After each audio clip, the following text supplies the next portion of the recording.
每一個學生其實都有佢嘅才華嘅。我見到啲學生嘅題目係非常之有創意同埋有啟發性。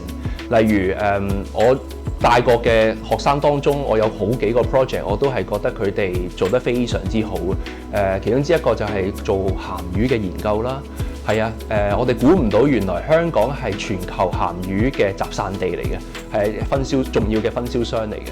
咁當然佢背後有好多資料性嘅嘢啊，我俾一啲研究框架佢哋去點樣去睇呢一個供應鏈啊。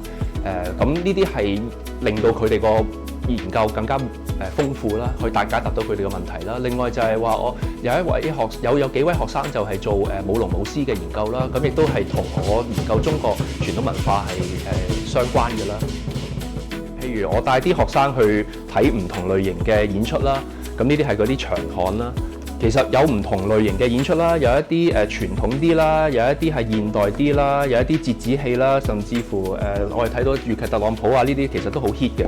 我唔會話係得一個方法，絕對唔會嘅。但係我哋如果可以用呢個方向嚟去啟發學生嘅話，咁我認為就可以令到佢哋除咗係知識上邊可以成長之外，佢哋對佢自己嘅人生啦，佢哋對日後嘅生活啦，都可以更加豐富啦嘅體驗。